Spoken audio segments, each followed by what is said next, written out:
我的孩子出生那天就被抱养，因为正妻名下无子，而我只是个妾。初月体弱不能生养，你帮她生一个孩子也是应当的。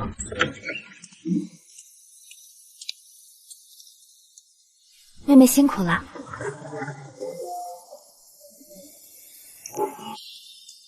出嫁那日，夫君与扶我上花轿的嫡姐一见钟情。新娘子出嫁怕是害怕，不如让姐姐送她一程。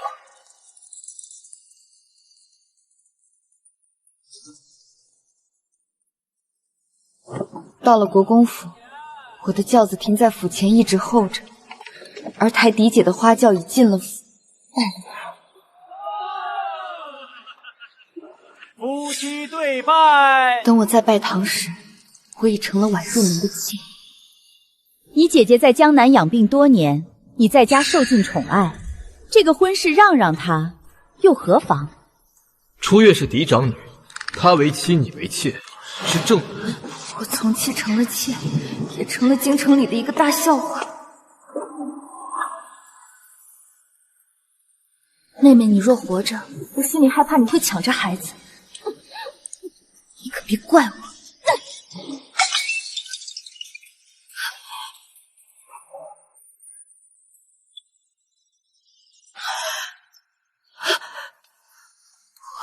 我终回到了成亲这一日。妹妹，我来扶你上花轿。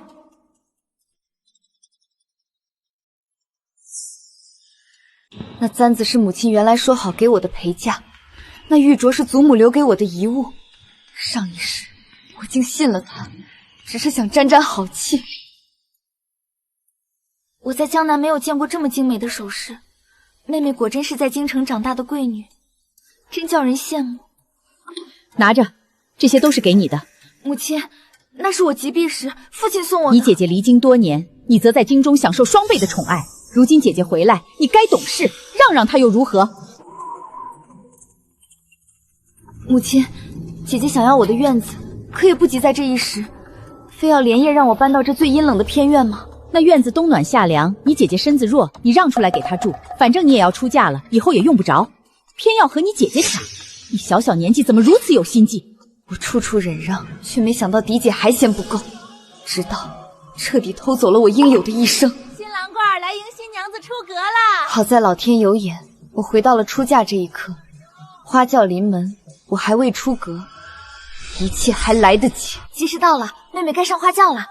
迟景年送出月，这一世我成全你们的日老平生。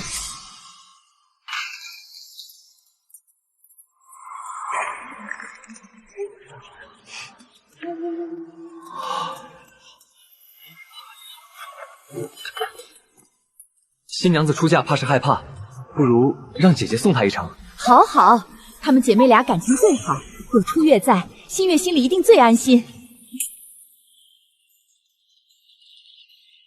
上一世我至死不明白，为何魏国公府迎亲会有2顶轿子。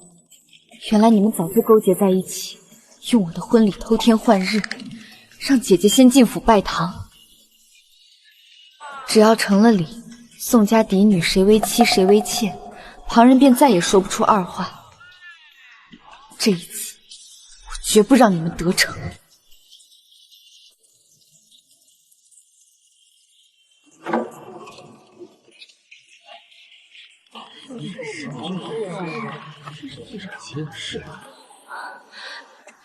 姑娘，吉时都过了，魏国公府怎么一点动静都没有？这国公府今天不是娶宋家二小姐吗？怎么连吉时都过了，还不迎新娘子进去？谁知道呢？刚才我瞧见侧角门那边好像抬了另一辆红轿子进府了。新月，府里的喜堂临时出了点小状况，你且先等一等，马上就可以拜堂了。二公子自去忙便是，新月等着。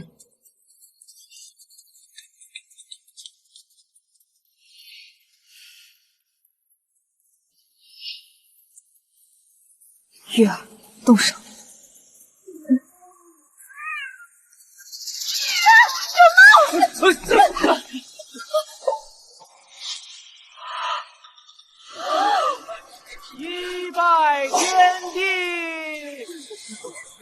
这个新娘子还被拦在府外，魏国公府里到底是谁在拜天地？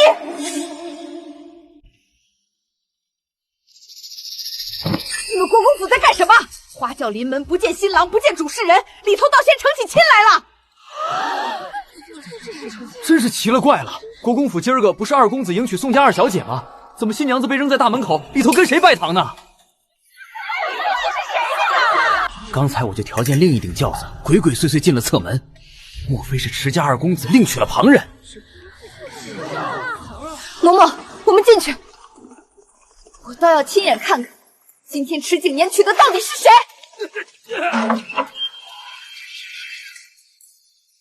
夫妻对拜，礼成。等一等！天哪，这不是宋二小姐吗？她在这里，那堂上拜堂的人是谁？池景年，你亲自去宋家迎了亲，到了国公府，却让人将我的花轿拦在府外，自己却在喜堂里和别的女人成亲，你到底打的什么主意？新月，你听我解释，这只是……解释什么？我是你们魏国公府8抬大轿3媒6聘娶回来的正妻，那他呢？把盖头揭了！我今天倒要看看，到底是何方妖孽，能让你池二公子在青天白日之下玩出这种偷天换日的把戏！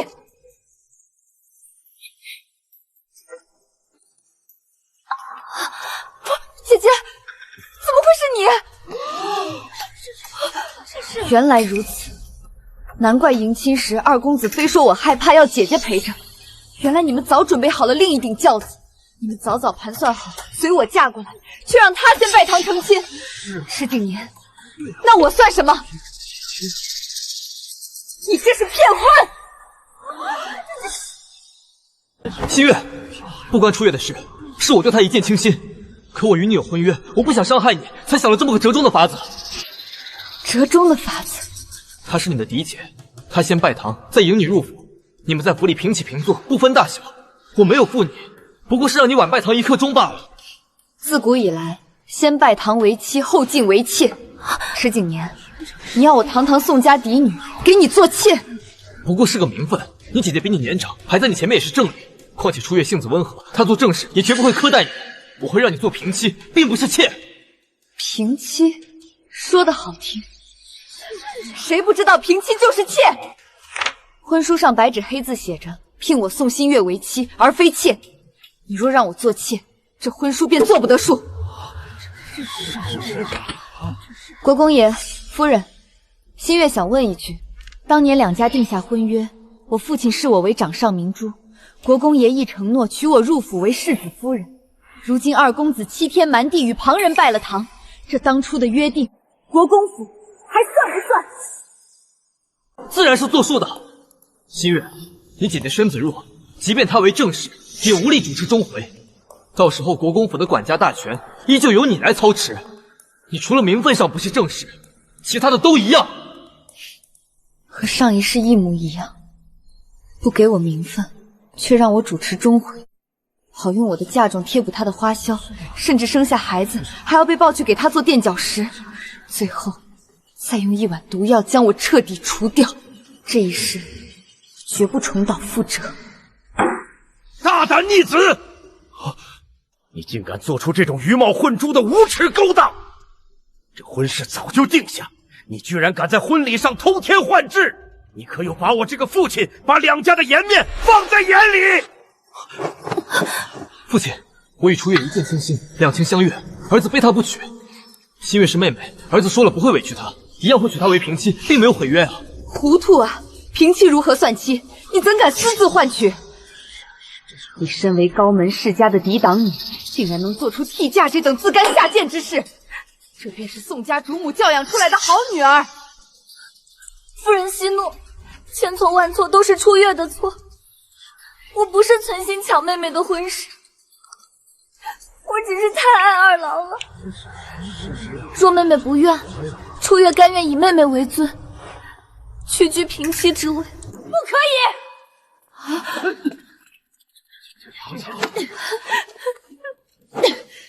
你姐姐身子弱，好不容易才回京，他不过是喜欢上了你的未婚夫婿。你做妹妹的怎么能这样不依不饶？逼死他你才甘心吗？非要在喜会上闹事，你是不是要毁了你姐姐的名声才满意？她与景年两情相悦，你难道没有一点自知之明？若你姐姐当年没有离京，这门婚事本该是她的。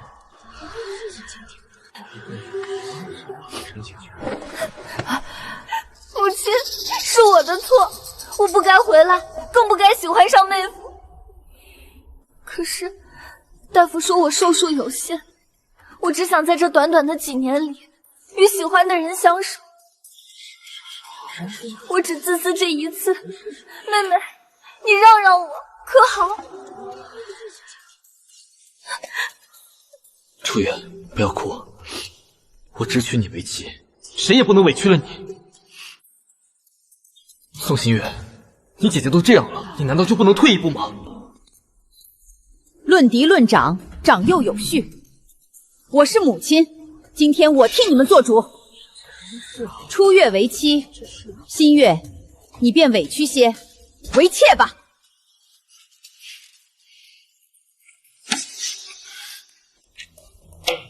我父亲有命，我宋新月此生绝不为妾。既然二公子与我长姐已经拜堂成亲，那我与他的婚事便就此作废。作废？你休想！但这婚书上写的明白，我宋家与魏国公府的婚约仍在。宋二小姐，你的意思是？反正国公府也不止二公子一个儿子，为了遵从两家父辈的盟约，新月愿意嫁给国公府大公子为妻，请国公爷成全。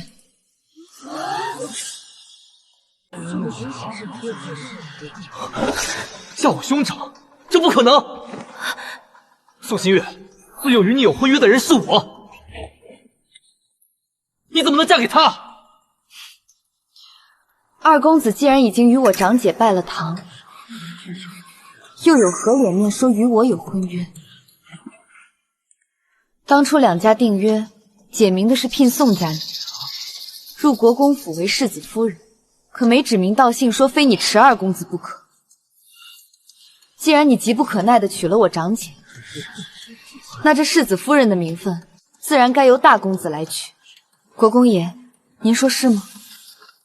胡闹！景年都说了会以平妻之礼娶你，你还要做到什么时候？非要把事情闹得无法收拾，你可还有半点高门嫡女的体统？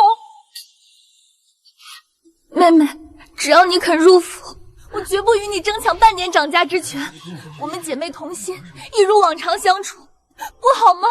不好，因为你们要的是我的命，是想用我的身子替你宋初月生个孩子，再用一碗毒药送我上路。此乃当年两家家主定下的婚约，自然要遵从。去，把大公子给我请回来。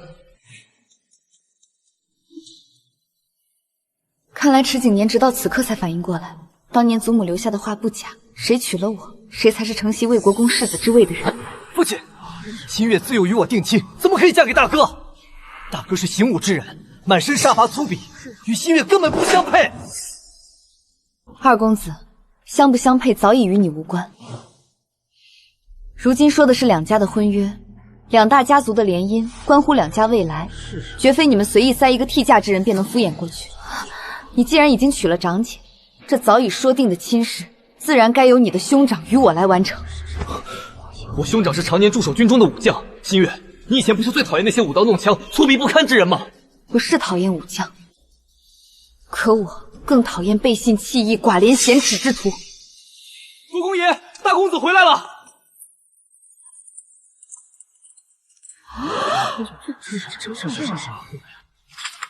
父亲，儿子刚从西山大营回来，府里发生何事，竟如此热闹？风儿来得正好，你二弟荒唐，成亲之日偷梁换柱。现在你立刻去后堂换上喜服。今日你们两兄弟一起成亲，由你迎娶宋家二小姐宋新月为妻。大哥，新月是我的未婚妻，你不能娶她。二郎，你是后悔娶我了是吗？初月，这与你无关。我与新月自幼定亲，我说过会娶她的。如今我娶了你姐姐，我们成亲前不是都说好了吗？你一起嫁进府来，与初月平起平坐，以后我们三人举案齐眉，不好吗？二公子的算盘打得可真响啊！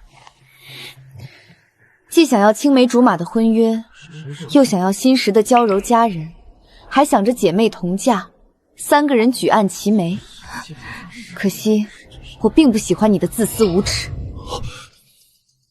我宋新月，此生绝不与人共侍一夫。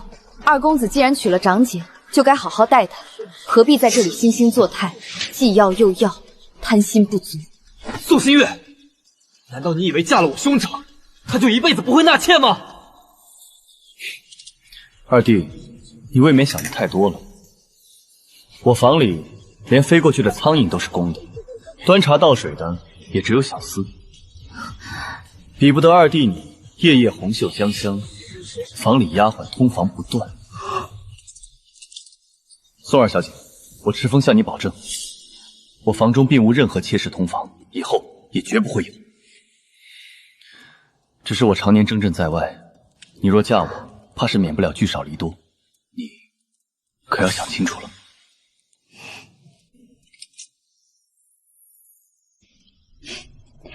将军是为了正事，为保家卫国，新月有何愿？我愿意嫁与疾风将军。将军不离，我便不弃。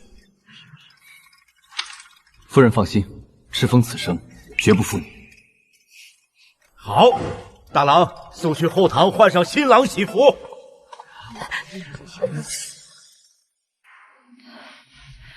小姐，大公子英武重义，您一定会嫁得好，往后过得好好的。程嬷嬷吉言，新月省得。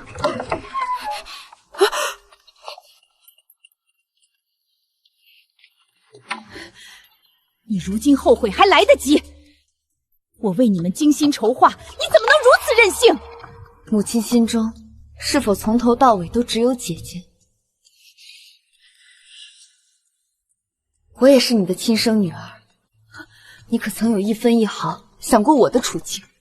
为了姐姐，母亲甚至不惜毁我一生，强逼我做妾，就为了与她同嫁。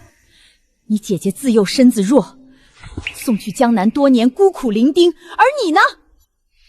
你自幼在我身边长大，享尽宠爱，如今她回来了，你难道不应该把这多年的宠爱还给她吗？宠爱？你样样都要争，如今让一让你姐姐又如何？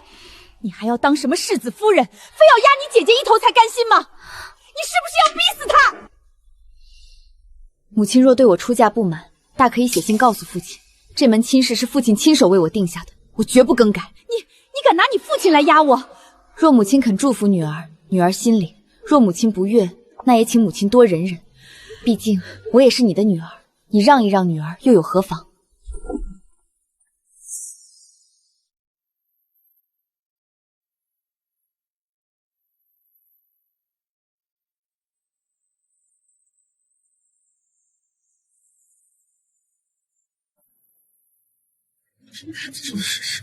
这可真是京城100年难得一见的奇景。两兄弟同一日娶亲，原本二公子的转眼成了大少奶奶。宋将军和魏公定下的儿女亲事，怎么突然落到大公子头上了？这你就不懂了吧？当年两家立下誓约，这宋家二小姐嫁给国公府哪位公子，哪位公子便是承袭魏国公世子之位的人。竟有此事！这么说，大公子马上就要承袭世子位了？这是为什么？两家定亲，怎么还跟嫁给谁承袭爵位扯上关系了？听说是这位二小姐当年在魏国公府玩耍，恰逢老夫人心急突发，当时身边无人，多亏二小姐沉着，磨出药丸给老夫人服下，才保住一命。原来如此。老夫人当时便放了话，宋二小姐往后若嫁入国公府，她嫁给哪位公子，哪位公子便承袭世子之位。我说怎么会有这般奇特的婚约？原来症结在这儿。吉时到，拜天地。迟景年，宋初月，这一世，世子之位正妻之名，我一样都不会让。一拜天地，二拜高堂，夫妻对拜。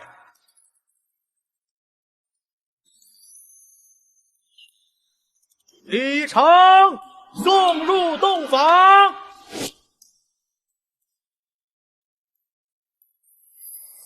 宋新月，你给我站住！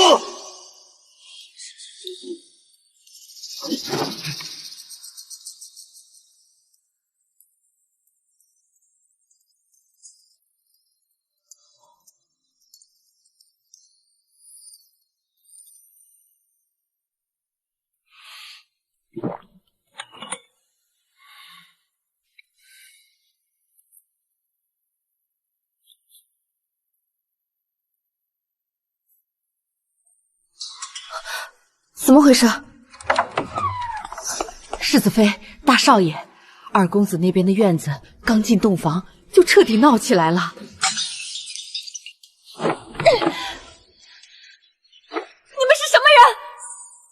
柳枝、玉枝，给夫人请安。站住！二郎，你迎亲前分明答应过我，此生绝不纳妾。我并未纳妾，他们两个不过是我的通房丫头罢了，你何必如此斤斤计较？通房丫头，这与纳妾有何区别？世家子弟，谁房里没两个通房？你刚嫁进国公府，难不成连通房丫头都不许夫君有？等往后你身子不便，不能服侍的时候，可想过本公子该怎么办？二郎，你怎么能这么对我？我费尽心机，甚至不惜背负骂名，才与你成了夫妻，你怎么能这样对我？够了，初月，我为了你，听从了你和你母亲的安排，瞒着新月要给你一个名分，甚至不惜要将她贬妻为妾。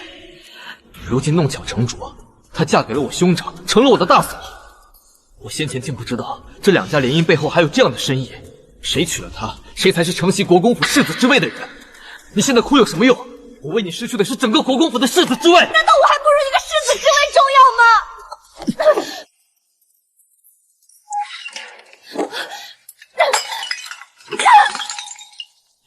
我要回宋家，我要回去。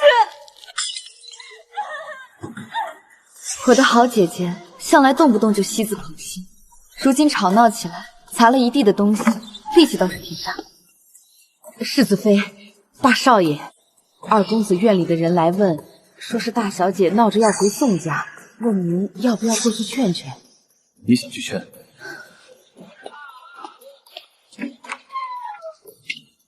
告诉他们，国公府的大少爷和大少奶奶已经歇下了。春宵一刻值千金，我与夫君要歇了，任何人都不得来打扰。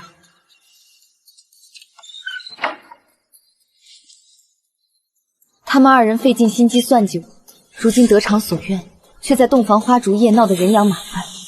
你似乎因为不能嫁给二弟而感到非常高兴。那是自然，那样背信弃义之人，我为何要嫁？如今嫁给你，不知比他好了多少倍，我为何不高兴？夫人如此厚爱，为夫倒也不能不识抬举。我向你保证，绝不会让你在国公府受一点委屈，以后还会给你争个诰命，无人敢看轻你。多谢夫君，往后还请多多关照。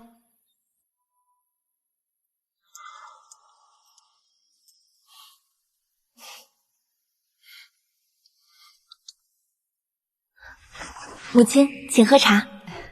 你未来是国公府的主母，这祖传的镯子一定是要传给你的，以后国公府的中位便交给你了。多谢母亲。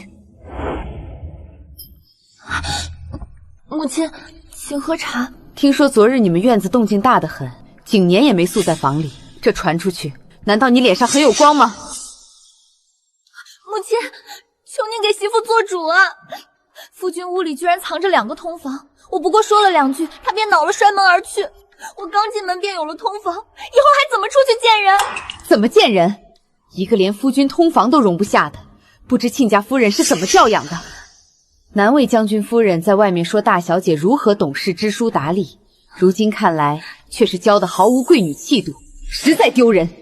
传了出去，丢的是你夫君的面子。母亲，我们才刚成亲，夫君明明亲口承诺过不会纳妾的，他骗我。够了！你昨晚闹了一晚还不够吗？今日在正堂还要闹，你还想如何？宋初月，你今日便去祠堂好好跪着，反省一下自己，如何做一个贤妻吧。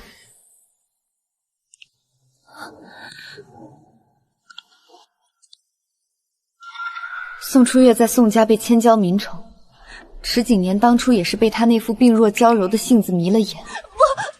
可如今娶进了府，他不仅娇气任性，池景年现在只怕早已悔不当初。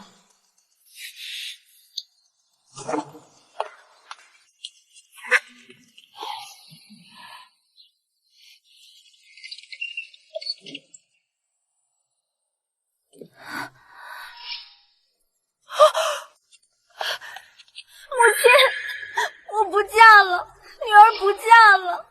哎呦，我的乖女儿哎，是谁把你害成这样的？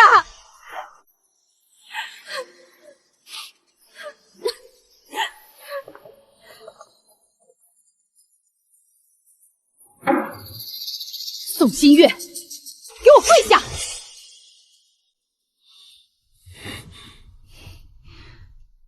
女儿不知自己犯了什么错要罚跪。你姐姐同嫁国公府，在府里受了这么大的委屈，连饭都吃不下，病成这样。你作为亲妹妹，在旁边看着居然不闻不问，你还有没有心？你难道就这么冷血，见不得你姐姐有一点好吗？母亲，不怪妹妹，是我不好，是我抢了她的婚事，想必妹妹心中正记恨着，才不愿意帮我。可是我当时只是想着姐妹同嫁，妹妹不喜欢我，自从我回京，她便不与我亲近。如今出了事，她自然也是不理我的，是我自己一厢情愿，想姐妹情深罢了。你听听，你姐姐是为了能和你永远在一起，才想尽办法要嫁进国公府的。结果你倒好，只顾着自己那点世子夫人的虚名，自私自利，不肯同嫁。你怎么能如此自私自利？你从小占尽了双亲的宠爱。母亲，我从小占尽了双亲的宠爱。自幼因为姐姐身子弱被送去江南，您的全副心思便都在她身上。您每个月不远千里往江南送衣物送点心，只要是好吃的好看的，您都说要留给姐姐，我连碰都不能碰。姐姐回京后，绫罗绸缎堆满了她的屋子。可是母亲，您可还记得，您上一次为我裁制新衣是在几年前？我一年四季的衣裙来回就那么几件，而姐姐只穿过一次便压了箱底的衣服，就有整整几大箱。你更别提平日里的首饰用度。母亲，您怎么有脸当着我夫君的面说出我占尽宠爱这种话来？连父亲当年亲手为我定下的婚事，你也费尽心思安排姐姐替嫁，甚至不惜将我贬妻为妾。母亲，您就这么恨我吗？宁愿毁了我的一辈子，也要逼我与她同嫁。你姐姐身子不好，不能生养，你与她共侍一夫，以后你生下孩子，抱到你姐姐膝下养着。你们姐妹同心，其利断金，往后才能坐稳那国公夫人的位置。我这都是为了你们好。你如今把我的苦心全当成了驴肝肺，你让你姐姐以后怎么办？你非要看着她去死吗？所以在母亲眼里，我出嫁做妾不过是给姐姐当垫脚石，我活该替她生儿育女，好让她稳坐国公夫人的位置。难道这样不行吗？你帮了她，她当了国公夫人，难道还能少得了你的好处？原来这就是我的亲生母亲，在她眼里，我的命，我的尊严，不过是她大女儿的养乐。岳母大人真是打得一手好算计。大公子，这是我们宋家的家事。新月现在是本将军明媒正娶的夫人，我倒不知道宋家何时变得如此不讲道理，要把自己的亲生女儿往火坑里推。王氏，我看你是疯魔了！你竟敢直呼我的名讳，你眼里还有没有长辈？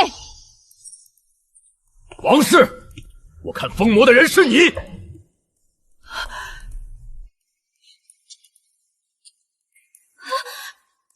爹爹，你回来了。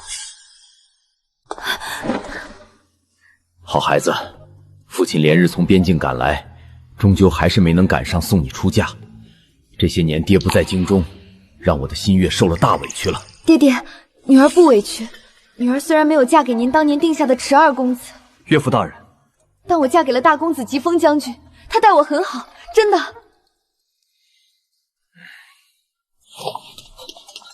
老爷，二公子现下正在院外候着，说是来给二小姐赔礼道歉。让他进来。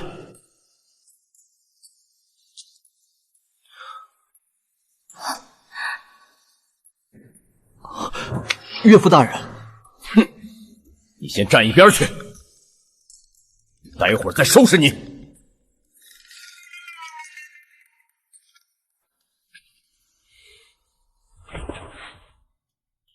王氏，当年你生下初月，她身子弱，你执意送她去江南养病。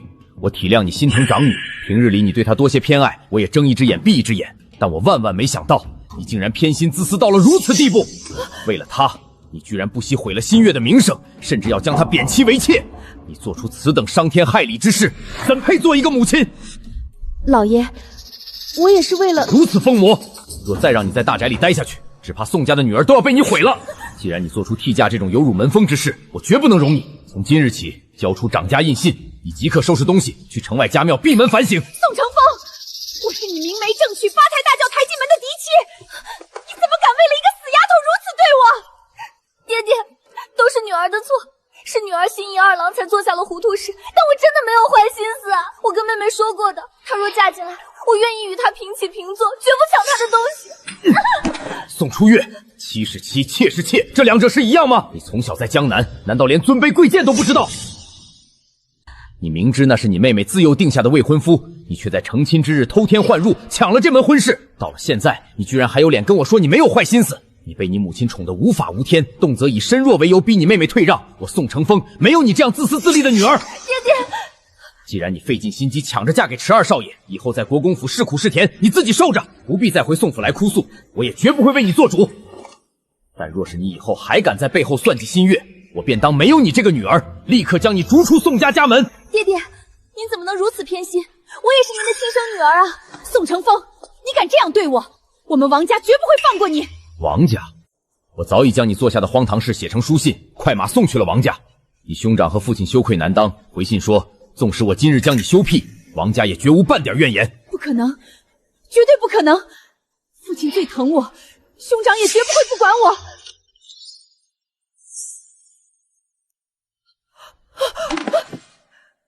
我有什么错？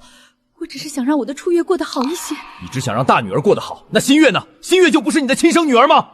你夺她的院子，抢她的首饰，如今连她的婚事和名声都要夺。若不是她今日在大门口揭开这场骗局，她便要一辈子在国公府做妾。新月，母亲知道你受委屈了，可你现在已经嫁给大公子了，你姐姐也如愿嫁给了二子，你们姐妹俩现在都有了归宿，这难道不是皆大欢喜吗？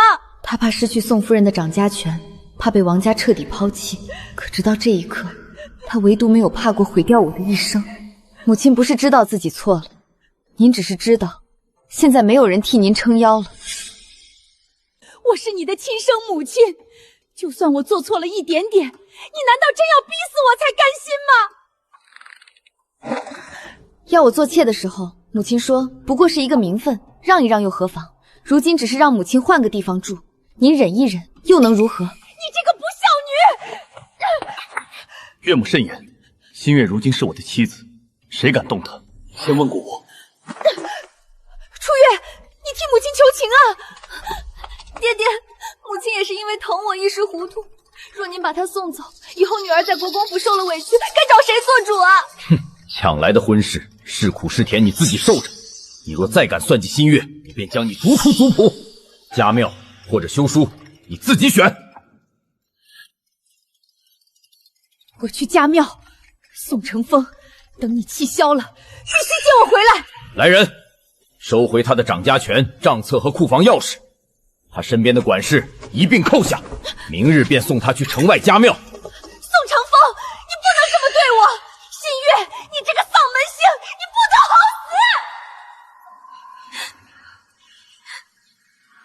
死！哭够了吗？若不是你非要抢亲，事情怎么会闹成这样？二郎，你竟然怪我！先拜堂的是姐姐，抢婚的也是姐姐，如今终于嫁给心上人，怎么反倒怪起别人来了？老爷、小姐，这是从夫人书房暗格中找到的。啊！不许碰夫人的私物！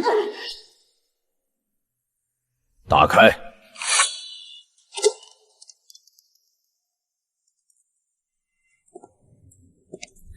姐姐，你的一见钟情似乎来得比迎亲那日更早。3个月前，宋初月尚未回京，便在给母亲的信里打听池景年的家事。慈恩寺幽静处，姐姐约二公子私见。你明知他是我的未婚夫，却故意跌倒，等他去扶。所谓成亲当日的一见钟情，不过是你们演给所有人看的一场烂戏。夺我婚事，贬我为妾，还要用我的嫁妆和骨肉成全你们的一往情深。二公子，在你的眼里，怎样才算伤害？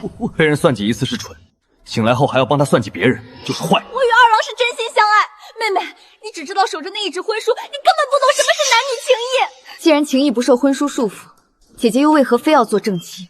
你若真爱他，做妾不也能相守一生吗？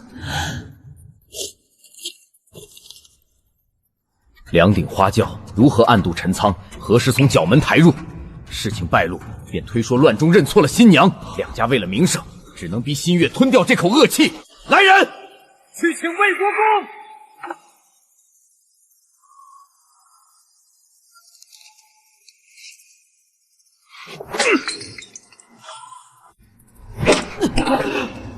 孽障！你为了自己的私欲，连国公府和宋家两家的脸面都敢拿来算计！父亲，儿子只是太喜欢初月了。新月向来性子宽和，她们又是亲姐妹，儿子以为她即使一时生气，以后也总会想通，会接纳初月的。我性子宽和，不是你们肆意作恶的理由。我若不争，便活该被你们当作垫脚石肆意牺牲吗？老爷，国公爷，老奴招！3个月前在慈恩寺，是大小姐让老奴在二公子的茶酒里动了手脚，二公子这才与大小姐有了夫妻之实啊！那杯酒，果真是你动的手脚。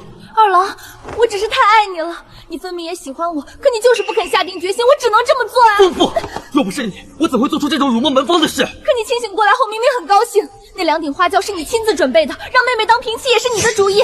你还亲口对我说，她性子软弱，绝不敢反抗。现在出事了，你竟然全推到我头上！这便是你们所谓的情深似海，一旦触及利益，便碎得如此不堪入目。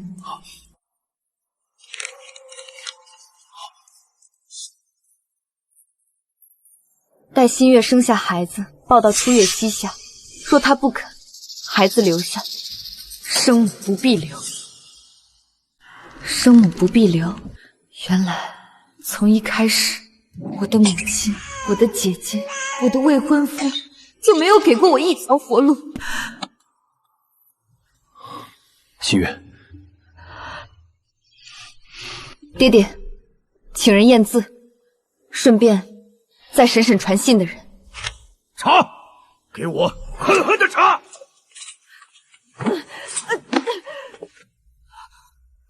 老爷饶命啊！夫人说大小姐身子娇弱，不能生育，可国公府的长房长媳不能没有子嗣。二小姐身子康健，嫁过去之后，正好替大小姐生一个孩子。那要是新月不肯交出孩子呢？夫人说，妇人生产本就是鬼门关前走一遭，极其凶险。若是二小姐出了什么意外，旁人也只会以为是难产，绝不会起疑的。混账！你们这群畜生，竟然还想要她的命！我不知道，爹爹，这都是母亲自己的主意，女儿真的毫不知情啊。字条是写给你的，你却说自己毫不知情。这不过是母亲的一句气话，况且又没有真的发生。妹妹如今不是还好端端站在这里吗？你又何必这样不依不饶？恶人总觉得没有得逞的恶便不算恶。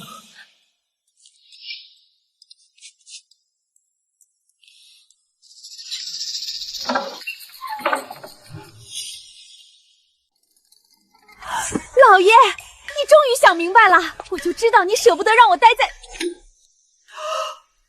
王氏，这是不是你写的？不过是提前替初月打算罢了，事情又还没发生，新月如今不是好端端的吗？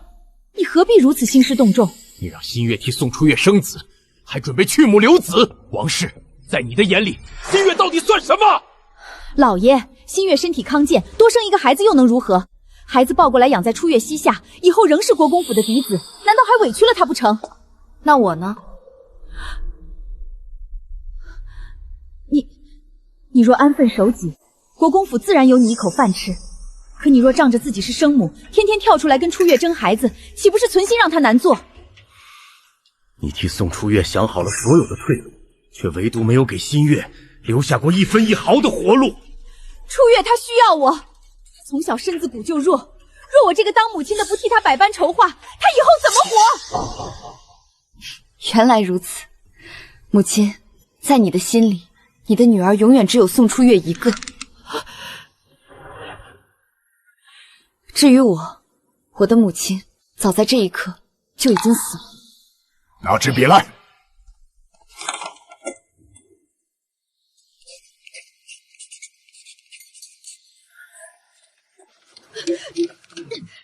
宋承风，你不能休我！我已经答应你一辈子留在家庙道了，你不能这么对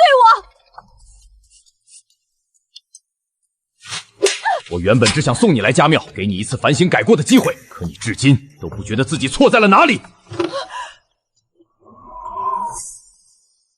月会接我出去的，他绝不会不管我。你们这群没良心的白眼狼，我做鬼也不会放过你们！姑娘，王氏刚才买通了家庙洗衣服的婆子，想把这张纸条悄悄寄给大小姐。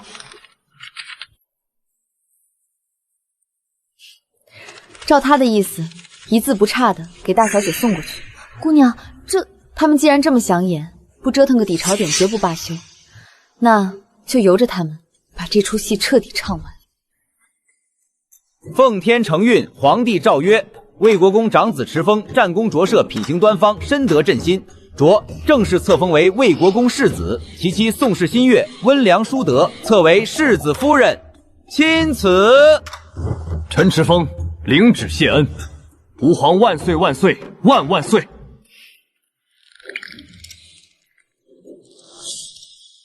又谢谢你啊！新月，如今你已是世子夫人，以后你便是这国公府的当家主母，有什么不懂的，只管来问我。多谢母亲信任，新月定不负所托。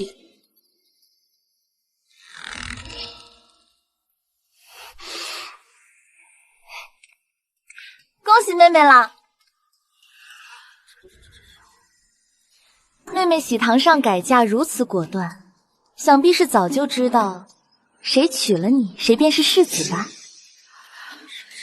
你明知二郎会因为失去你而失去爵位，却连一句提醒都没有，未免太绝情了些。姐姐这话真有意思。你抢了我的婚事，我难道还要提前去告诉你，抢了我的未婚夫，你和二公只会付出什么代价吗？我不是那个意思，我只是觉得妹妹早就看中了疾风将军，否则为何要那般处心积虑的利用二郎和你的婚约来脱身？这是什么？宋新月，你居然敢打我！你毁我婚事在先，我大度没有追究。可你若再敢空口白牙污我清白，败坏大公子的名声，我绝不会忍你第二次。宋初月，这一掌只是个开始。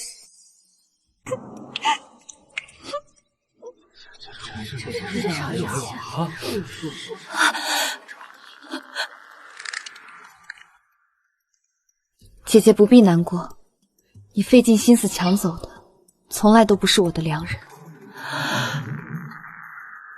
你不过是替我捡走了一个背信弃义的烂人罢了。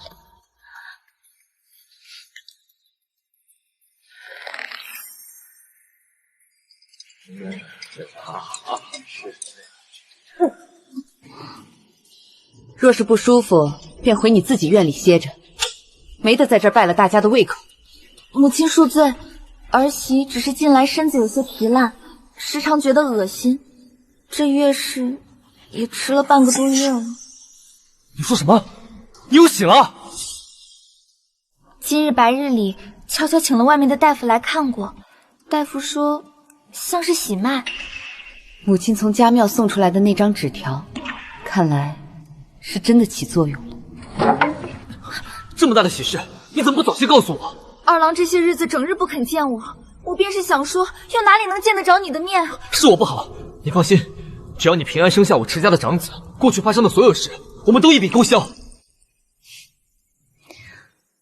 母亲，了知和玉芝终究只是通房丫头，儿媳如今有了身孕，他们还整日里缠着二郎，实在不利于养胎，还请母亲做主，将那2个狐妹子发卖了吧。妹妹如今掌管着整个国公府的中退，难免辛苦，不如把我们2房的账目和城外的几处庄子交给我来打理，也算替腹中未出世的孩子积攒些产业。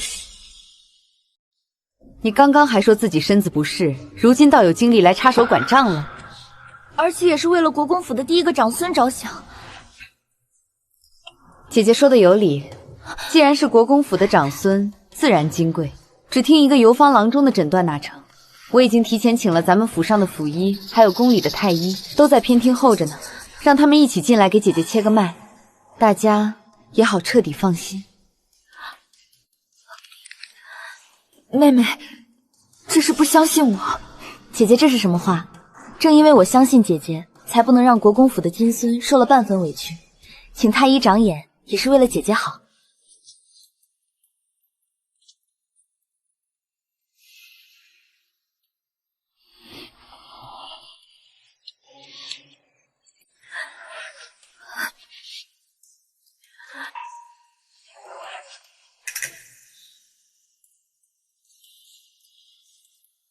国公夫人，二夫人脉象平稳沉实，气血并无异样，并非喜脉。不可能，这绝对不可能！今天下午给我诊脉的大夫，明明言之凿凿说是喜脉，是你们诊错了。带进来。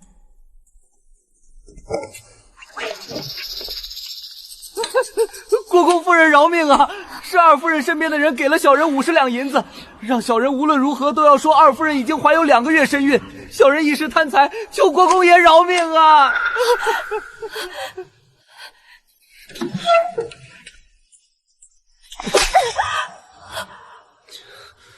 毒妇，你竟然又骗我！二郎，你听我解释，我只是太爱你了，我怕你不要我。只要你肯回到我房里，我们很快就会有真正的孩子的。二郎，滚开！宋初月，你嘴里到底有哪一句话是真的？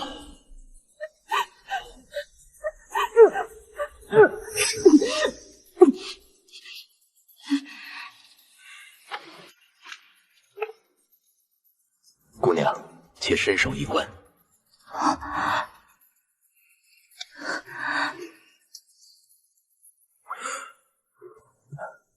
恭喜国公夫人，这位姑娘才是真正的喜脉，已有整整2个月身孕。柳枝本就是池景年成亲前的通房，这个孩子竟然是在宋初月进门前便怀上的。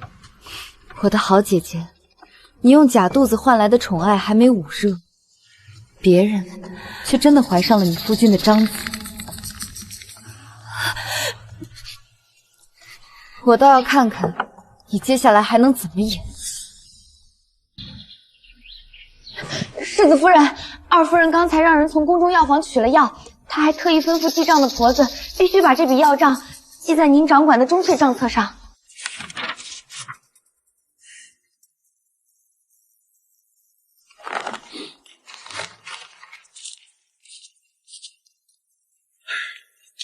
世子夫人，这药包里皆是极其阴毒的伤胎落胎之物，若是孕妇服下，不仅腹中骨肉不保，甚至连母体也难留性命。姑娘，二夫人这也太恶毒了！药是从咱们宫中取出来的，账记在您名下。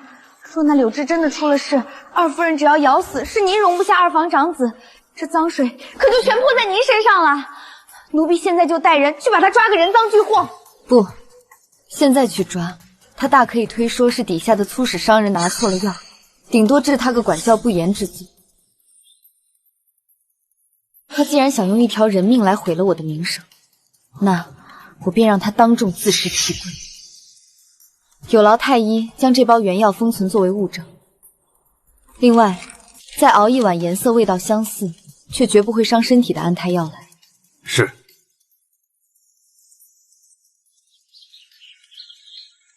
世子夫人，奴婢害怕，万一二夫人真的强行逼奴婢喝下去吗？你放心，有本夫人在，绝不会让那碗药入你的口。孩子无辜，我绝不会拿国公府子嗣的性命去冒险。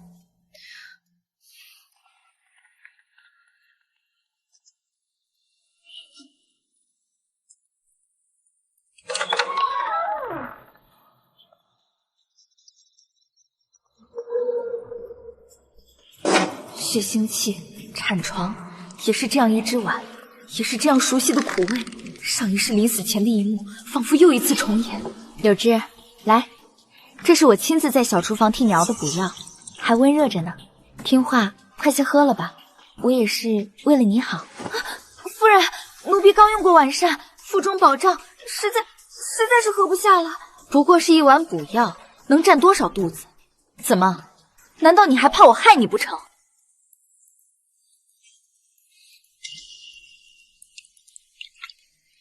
既然不敢，那就给我喝下去。别以为你怀了孩子就能爬到本夫人头上作威作福，你不过是个卑贱的通房。即便你生下了儿子，论规矩，他也只能叫我母亲。奴婢卑贱，奴婢从未想过要与夫人争抢任何东西，求夫人明鉴啊！没有，你若不想争，为何偏偏在我进门前怀上身孕？你肚子里的种要是平安落了地，我这个二房正妻以后还如何在国公府立足？上一世，他强行抱走我的骨肉时，也是这般理直气壮。他的害怕，永远都要用别人的命来替他填平。给我喝！住手！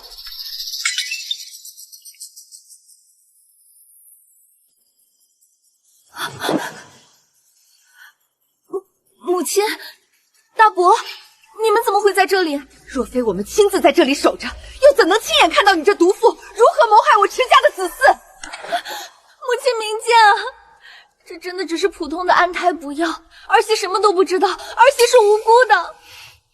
启禀夫人，老医已查验过公主药房留存的原药，此药包绝非安胎补药，而是要人命的毒药。是底下办事的粗使丫头弄错了，是他们拿错了药，与我无关，我真的不知道啊。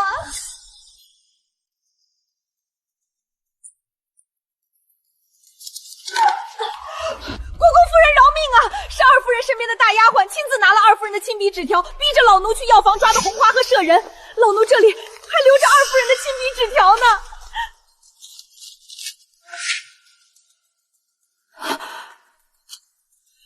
是你，宋新月，是你这个贱价社区害我，对不对？你早就知道这碗药有问题，你故意引我上钩，你好狠的心啊！上一世，大出血的产房里，没有任何人替我推开那道绝望的门，而这一世，我站着，他只能跪着。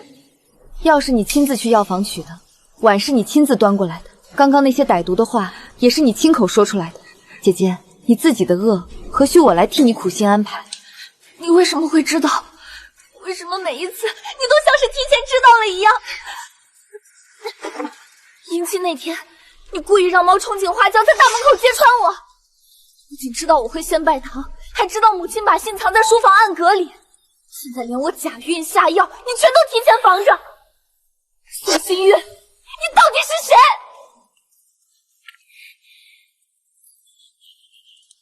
离我夫人远些！你以前不是这样的。以前在宋家，无论我拿走你什么首饰，抢走你什么院子，你都只会唯唯诺诺的忍着。你为什么突然像变了一个人？为什么你什么都知道？我当然知道，因为恶人总以为别人不会防着他。第二次，什么第二次？你把话说清楚！你永远都不会知道自己究竟输在了哪里。宋初月，你这个狠毒的疯妇！你假孕骗我在先，如今竟然还敢谋害我腹中的长子！今天本公子便休了你！二郎，你不能休我！你亲口说过，一生一世都会对我好的。滚！娶了你这个满嘴谎言、心狠手辣的毒妇，是我迟景年这辈子最后悔的事。宋初月被休，父亲震怒之下，不许他踏入宋家主宅半步，只让人将他直接送去城外最偏僻的荒凉庄子。要案的所有证据和字条，父亲全都封存。若柳枝母子以后有任何闪失，宋家便会立刻大义灭亲报官。至于池景年，纵容恶妇接连谋害子嗣，也被魏国公无情的正式吩咐驱逐。而柳枝则被国公夫人破格留在府内别院好好安胎，与池景年彻底断了干系。妹妹，我后悔了。他不是后悔害了我，他只是后悔自己费尽心机，却什么都没能得到。我知道了。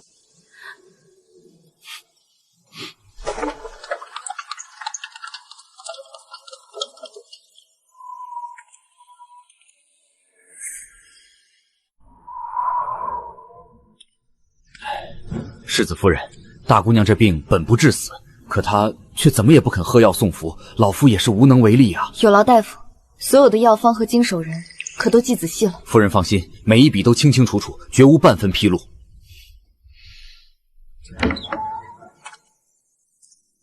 他曾经想要用一碗毒药害死我和柳枝的孩子，所以在他扭曲的认知里，全天下所有人端到他面前的药都必定有毒。你终于来了，你告诉我，我究竟输在了哪里？是输在了婚属上，还是输在了世子之位上？若我早知道池景年那个废物承袭不了爵位，我绝不会抢我的婚事。如果池景年依旧是继承爵位的世子，他现在依旧会毫不犹豫地抢走。他后悔的从来不是作恶，他只是后悔自己没能赢。凭什么？从小到大你什么都有，我不过是拿走了你几件首饰，一个院子，还有一个根本不爱你的男人，这又算得了什么？那些好东西本就更适合我。你不是输给了我，你只是终于过上了你自己千方百计抢来的日子。你抢来的夫君自私薄情，你抢来的婚姻满是阴毒算计。你以前仗着身子弱换来的偏爱，也在母亲倒台那一刻烟消云散了。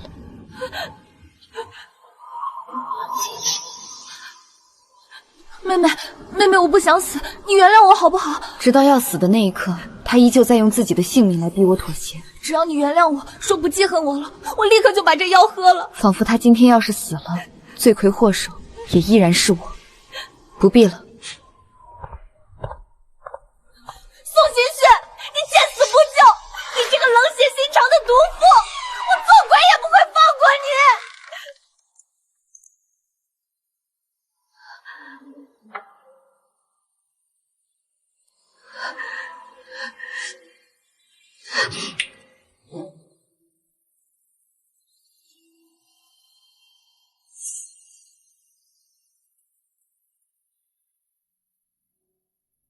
是宋新月害死了他，他为什么不逼初月喝药？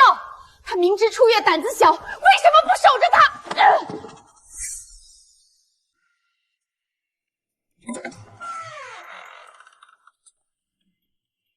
你还敢来？你这个毒妇！你姐姐死了，你满意了？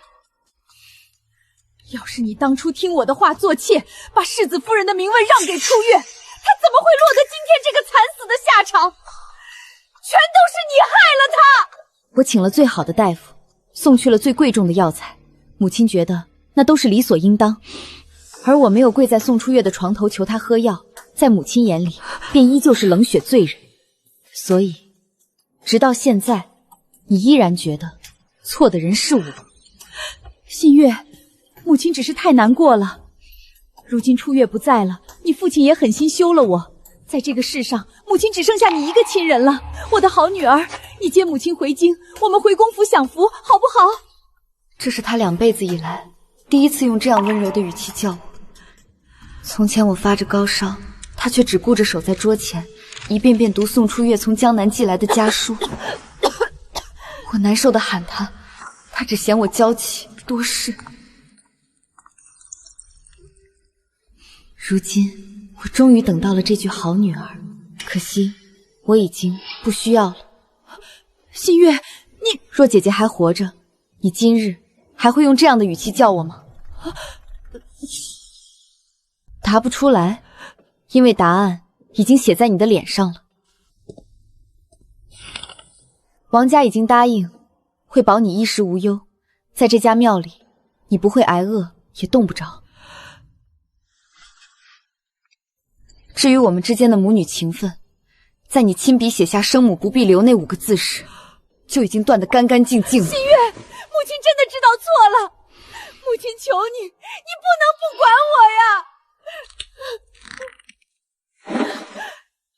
不必了，不必道歉，不必弥补，我们也不必再见。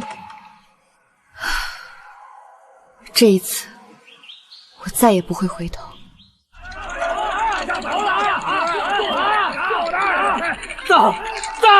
赞！本公子又赢了！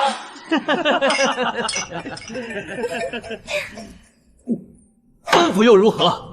不出1年，本公子便能用这3000两本钱，挣下比魏国公府还要大的家业。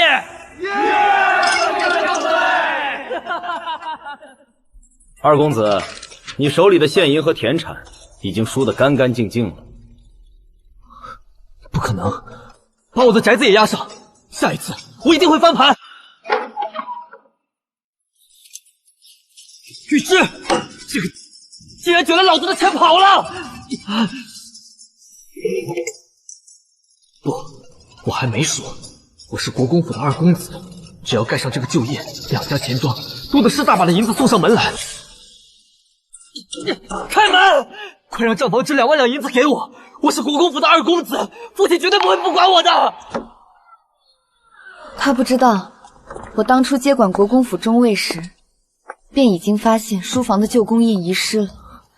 我早早让账房盯着所有盖有旧印的借据，他的借据才刚盖上去，证据便已经送到了我手里。父亲，今日我们若替他还了赌债，明日是不是也要替他还人命？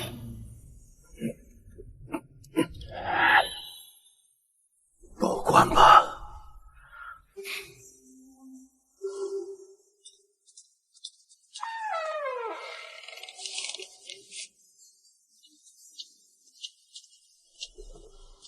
陈二公子，你涉嫌盗用公府印信、伪造公文，骗取巨额银钱，请随我们走一趟吧。不，这不可能，这是我们的家事，你们凭什么抓我？父亲，你快告诉他们，我是您的亲生儿子，我用国公府的印信怎么能算骗钱？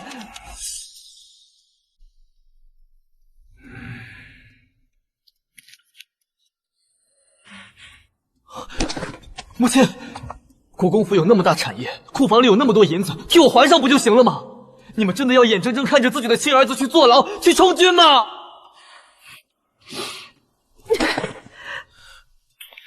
他们这些年已经替他收拾了太多残局，这一次，再也没有人会向他伸出援手。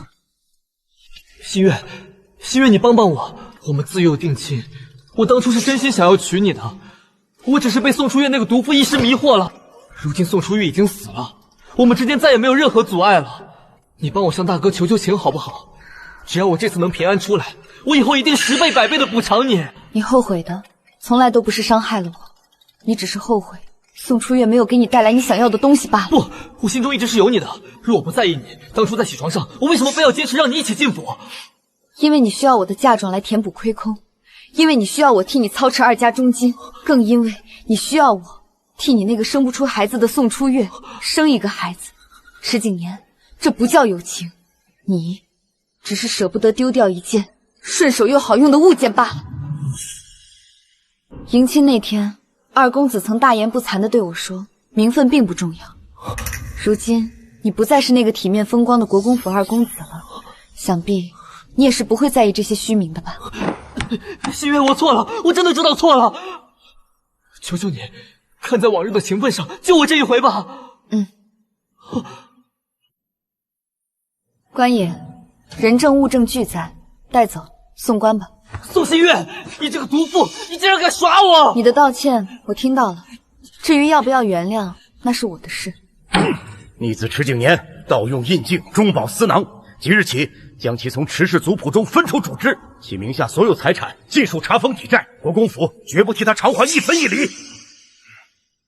父亲，父亲，救我啊！宋新月，你不能好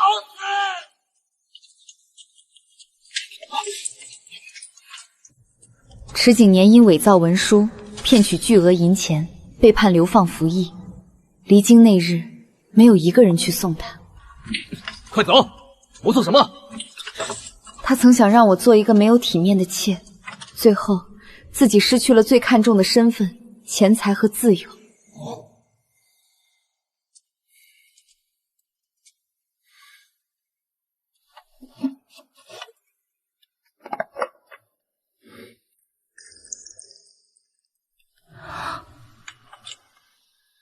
这是……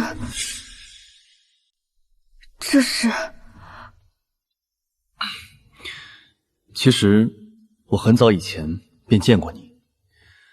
当年你在后花园救下老夫人，当时我也在场，只是躲在假山后。你跪在地上，满地帮老夫人找掉落的药丸，膝盖都磨出了血。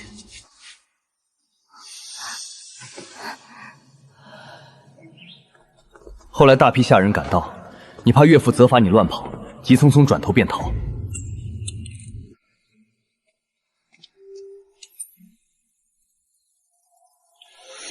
这枚坠子就是你当时慌乱间落下的。我原本想等岳父回京后亲手还给你，可你当天下午便随军离京了。后来我便一直替你留着。所以，你早就知道祖母定下的那个婚约背后的秘密？是，我知道，谁娶了你，谁才能承袭世子位。但我从未想过以此为筹码去逼你。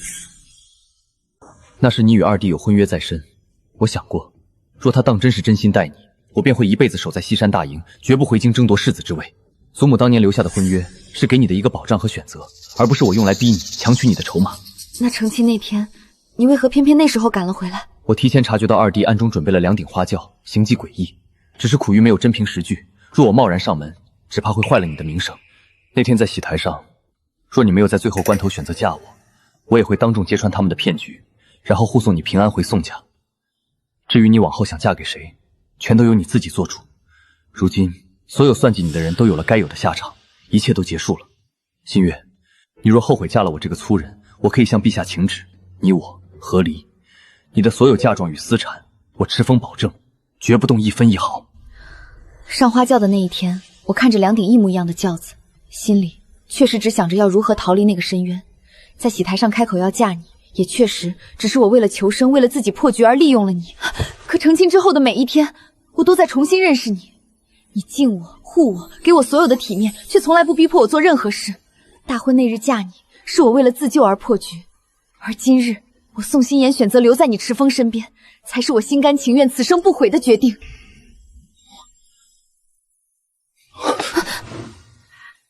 夫人，这句话我池峰要记一辈子。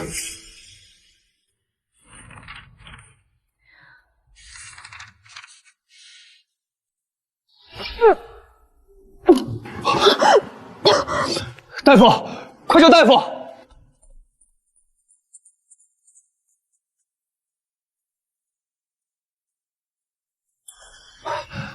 恭喜世子，恭喜夫人，世子夫人已有近2个月的身孕了。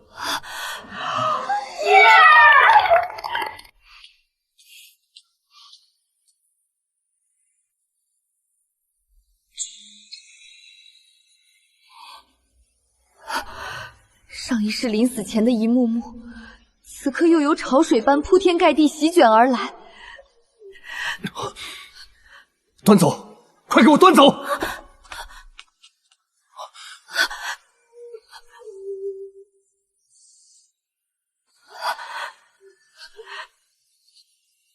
若是不想喝，我们便一辈子不喝这样。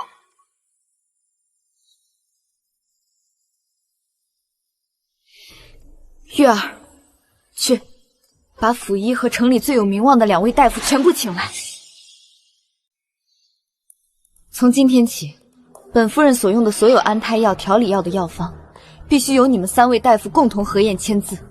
是。每一味药材的分量、出处以及所有经手抓药煎药的下人，必须一笔一画、清清楚楚的全部记录在即，随时对查。至于生产时的稳婆，由本夫人亲自挑选身家清白之人。若是到了生产那一日，万一有什么意外，先保我。自然是先保你。你不必再好好想想，国公府不能没有继承家业的嫡子。这有什么可想的？孩子只是我们2人的盼望，而你才是我赤峰此生唯一的家人。上一世临死前，所有人都在产房外盼着那个孩子，他们都觉得只要孩子保住，我的死活根本无关紧要。好，那便先保我。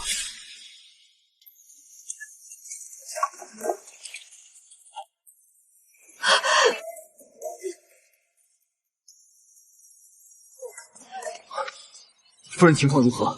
大夫，务必先照顾好夫人。使劲儿，夫人使劲儿啊！已经看到头了。生了，是个健康的。等一下，夫人肚子里还有一个，快！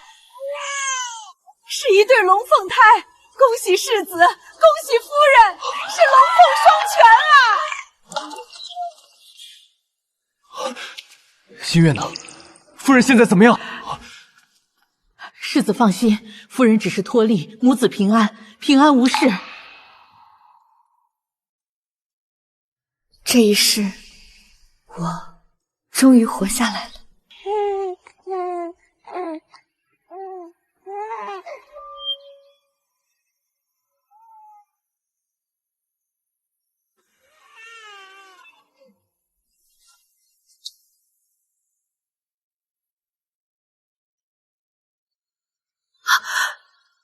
3位大夫已经验过药方和药材，经手之人也都记录在册。说你不想喝，我便让人换成药膳。等等，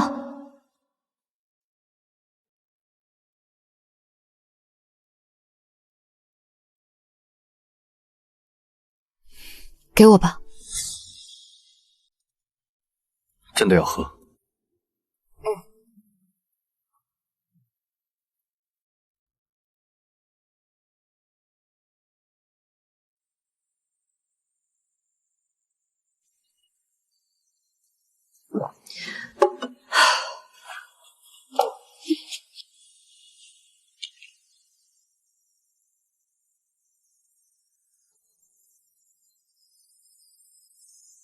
药很苦，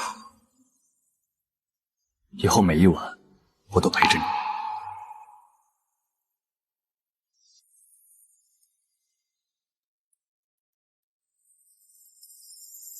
奉天承运，皇帝诏曰：魏国公年事已高，请辞归养，朕准其所请。世子持凤战功卓著，品行端方，着承袭魏国公之爵，其妻宋氏封国公夫人，钦此。谢主隆恩。谢主隆恩。从今日起，国公府便交给你们了。儿子定不负父亲所托。往后，你与风儿相互扶持，好好过日子。儿媳明白。恭贺国公爷，恭贺国公夫人。上一世，我曾天真的以为成为风光显赫的国公夫人，便是世间女子所能得到的最大圆满。直到今天，我真正穿上了这身诰命服，我才终于明白，这身衣服只是我的一个身子，它从来都不是我的全部。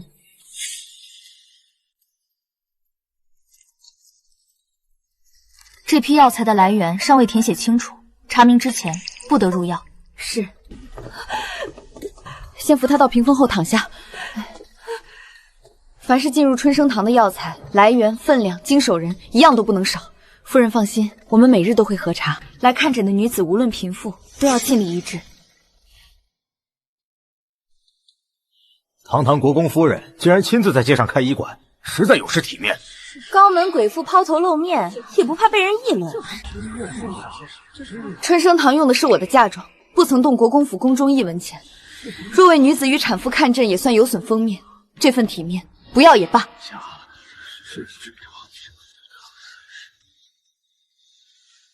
准备好了？好嘞。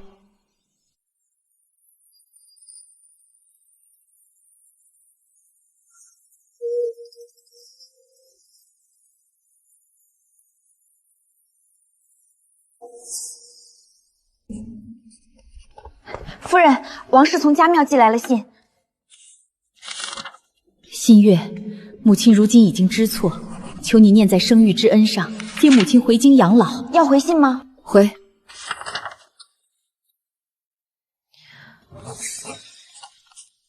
原样送回去。是。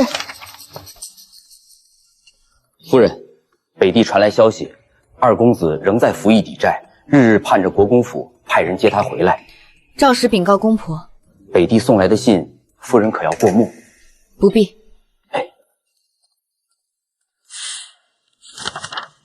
玉儿，城东近日可有合适的铺面？夫人想开分店，来春生堂看诊的人越来越多，一间医馆不够，奴婢这边让人去打听。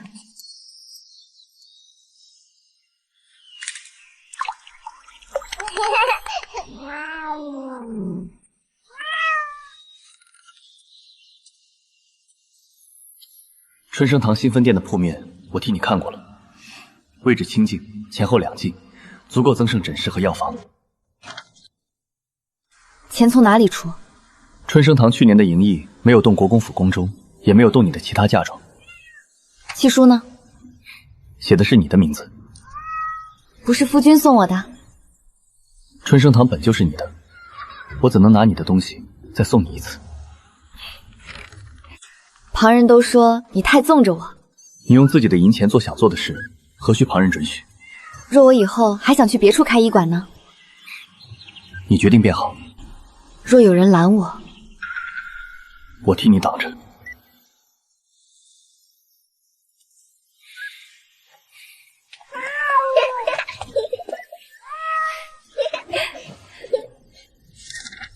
上一世，我把院子、名分、孩子和性命都让了出去。这一世，属于我的人生，我寸步不让。夫君，明日陪我去看看新铺面。好。